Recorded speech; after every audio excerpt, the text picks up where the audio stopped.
This first birthday gift that I brought for today's party is the longevity elixir. This elixir not only can cure your paralysis, but will also prolong his life. Let me ask you all, what's better than the life of Mr. Albert? Don't you think that this gift is priceless? What? A longevity elixir, you say? Hey, Isabella! This man's brain is really broken! Hey, how about taking him to the hospital for a checkup? Ang bali ni Arlene, nagmahal yung isda sir na ano, bangus. Mahal daw 10. Sa isip-isip ko. Dahil nagmahal siya ng 20. Boneless gano'n. Gusto naman. Mom, the security guard doesn't pick a right place to boast. He thinks that all of us are silly and gullible just like his wife.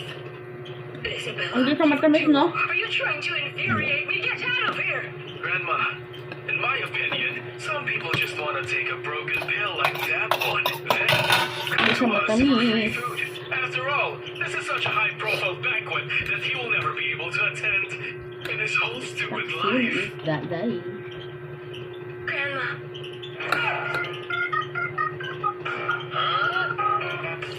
Keep a box of these quick connect terminals at home, and you won't have to mess with electrical tape when installing lights anymore. They feature pure copper cores for more stable conductivity. Ma, I believe him. Nicodemus is in YouTube yan? line. This longevity pill, even if it doesn't extend lifespan, it YouTube must yan have ka? benefits. YouTube. You still Facebook want to lang. help your lying scumbag husband? Do you really Ganda want ng to plito, no? infuriate me? Oh, Grandma, are you alright? Yung magkapatid kasi na security guard na kasi yung siya. Hindi alam na Bad luck in this family. Mayaman. If something bad happens to Grandpa, I will make you pay for it. Dakul master yun. Grandma's Dakul heart is Lord failing. master Too late to siya. call an ambulance. Drunken master? Elixir and let Grandma Dakul take it. Lord master. Isabella, this Security bill clearly looks guard like it was na picked up from a street stall. Do you want to kill Grandpa? Get out of the way. I'm saving your grandfather's life. No way. As a member of the Sioux family, I can't let Father take this bill of unknown origin. Who knows what's on your mind? Auntie, what gives you the right to say that to him? It's life and death. I trust him. He's telling the truth. Isabella, if you want to let your grandfather take that medicine, then we'll let you. But if you can't save him, you have to take all Sana nilaga pa konti, no? responsibilities. Yung tama What do yung you want? If your grandfather dies because of what you did, then you have no choice but to hand over the future group to your cousin Nathaniel. And you must transfer all your family property to us. Yes, I agree on that. As long as you promise, I can let you give that medicine to your yayaba grandfather. kasi yung kapatid niya. Impossible. Don't even try to take advantage. Okay, I promise. Isabella, they're doing this because they want to take over our rights in this family. Don't be deceived or we'll lose everything. Mom, I trust Nicodemus. He can definitely save Grandma. Security guard na kasi nito Demos.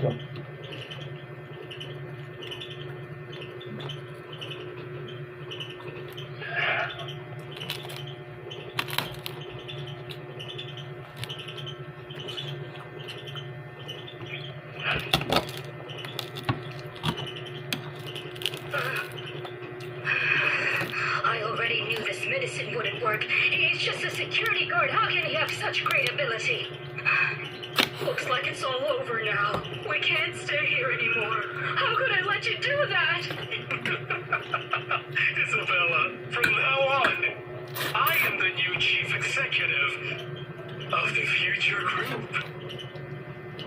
Grandpa took the medicine. Though he hasn't recovered, his condition hasn't worsened. So let's just wait for the doctor. Cut the crap. If something bad happens to Grandpa, I will let you and your stinky security guard husband out of our house and become two beggars. Akala nila yung si ano, yung husband niya. Paano lang, no? Better watch your mouth and keep it clean from now on.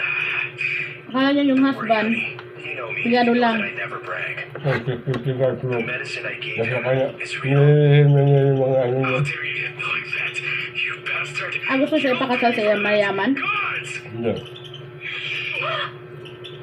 This... How is this possible? Oh dear. You're awake. You're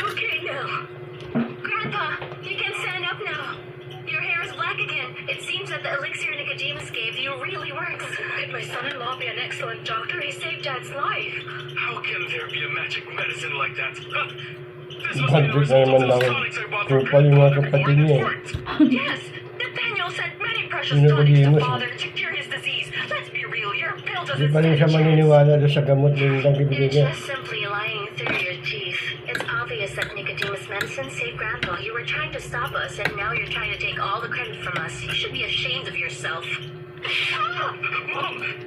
I can't believe that you guys are ungrateful. If I hadn't taken this longevity pill, I'd definitely be dead and buried now. Listen, from now on, Isabella will be in charge of our family. So, I want you to get the hell out of here. Grandpa, you should not talk too much. The current economic crisis of our family hasn't been lifted yet. I don't believe Upat that a kasi small yun eh. security guard will keep having such good luck. That's true. The Sioux family and the future group are ruined. If you're going to beg from us, it won't be possible. Son, let's go. I could offer money to the Sioux family on Nicodemus's behalf.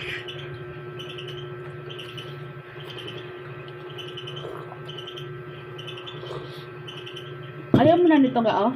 Ano? Ako nagtaba. Sayang. Pero kayo, pastorgaan na Rulyo, yung sa Amerika, yung sa estudyana, Miss Gloria, I've heard a lot pag-ulam yung bangus, You are kanya talaga a yung friend of my grandson-in-law. That's right. taba doon sa Mr. bandang ulo. This time I can help you resolve the economic crisis, but in exchange, I would also like for you to fulfill my wish. Of course, Miss Gloria. I'll make sure to put in my best effort for you. Your family has consistently looked down on Nicodemus. Kung rapi-api lang yung security guard. Kaya siya may kakayahan eh.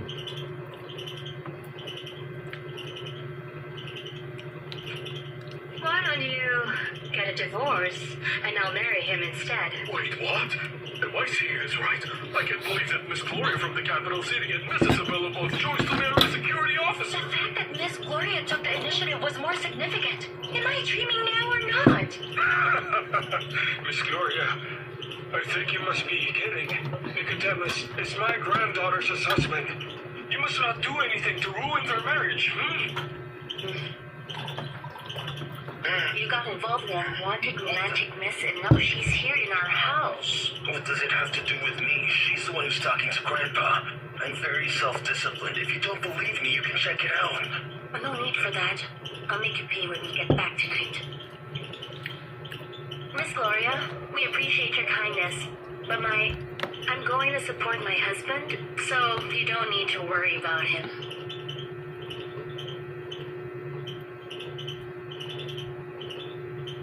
Am I right, honey? Of course. Yes, my wife needs money, but I have it. Ang sabi ko daw, She has an amazing husband, and besides, Sabi we've ko got sa everything post, on hand. Since you kumain kasi insist, kayo ng saluyot para lumamutin yung katawan niyo pag sumayaw. the youth Sabi family ni, is ano, united with a she ano, family. piloso nakasitam ng saluyot. You can't Ni find any capital here Peli. in Cloud City. Wala nakita TV eh. Nicodemus, why Ang sabi don't naman you ng kapatid ni John, hayaan mo. instead? Dadalhan kita pag nagpakbit ako lang ganito ng saluyot. Don't listen to her. It's not as bad as she said, honey. I want you to take the supreme decree that I gave to Grandpa. You can withdraw money from every bank of the Dragon Hall. You can get it no matter how much money you want, okay? Hindi na natin pag-usap sa akin yung pag To everyone. Wala. If you want to take a billion, do you have Ah, wala man dun? Ha? Of course, Wala I dun? believe in him. Ha? Wala Isabella, dun? dear, you should listen to Kasi your sinabi ako husband no, more often. nagkapis pala yan. See that he's a really Sabi ko capable maraming man. aswang doon. This isn't the right moment. Oo, nabi ako nga, nandun aswang It's doon. okay to learn more from your mother. I believe him, Isabella. Kaya kapis pala you yung need pag someone to go with you to the bank so you can take asawa out ata your ng kapatid niya withdrawal. yan. I'll go with you. What if this is true, right? Our family's crisis will be solved. Come on, let's go, let's go. Come on, quickly. Nicodemus, you just saved my life. I really appreciate it so much. Wala dago ba? But Ano then, ulan? Wag I'm man. afraid You still can't bury Para Isabella. matanggal naman yung init na yan. Mr. Albert. Kahit na, wag na. Say, Actually, I'm also doing it for you. Do you know Jocelyn's biological father? Do you have any idea? Isabella said he has something to do with the Dragon Hall. That's true. Her father is not only a member of the Dragon Hall, Ay, but he is also the legendary Supreme Dragon Master, Lord of the Martial Peace. Wait, what?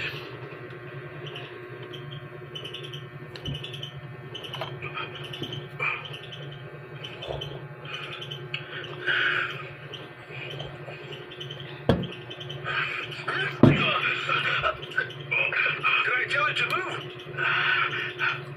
Come here.